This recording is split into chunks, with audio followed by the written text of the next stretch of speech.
to immortality. Om, peace, peace, peace. Namaskar and good evening, everybody.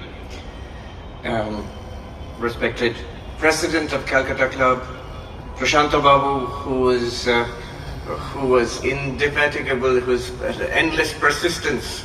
That's the result which you see here this evening. And this amazing audience, ladies and gentlemen, it's a great pleasure to be here, and I mean it. I couldn't have expected this amazing gathering here in Calcutta Club this evening. I must start with a confession. The Calcutta Club, I've been here once earlier, I was giving a talk, and this was the place of one of my greatest faux pas.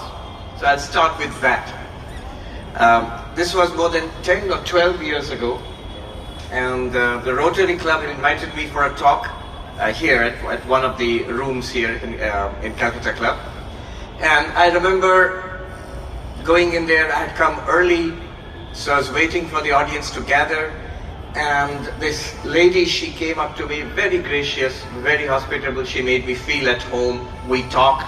She was asking me about where all I had given talks. And I said, last week I had gone to Burdwan University, and she said, oh, Burdwan Vishwavidyalaya Kothai, where did you give your talk? And I described that Golab campus there. And then she said, oh, ota to amar ghar chilo. I was a little taken aback. That is a big auditorium. How can it be, like a girl's room? Then she said, oh, I should have introduced myself. She was the princess of Burdwan. So Burdwan Rajbari.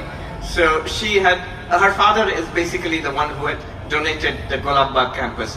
And as a kid, she lived in the which is now a university auditorium, with Bacha Mehdir, Rajkumar Ghar chil. Now, the faux pas was, when the talk started, I started with, Swami Vivekananda, practical Vedanta, and Swami Vivekananda, how he had said that this Vedanta was most practical.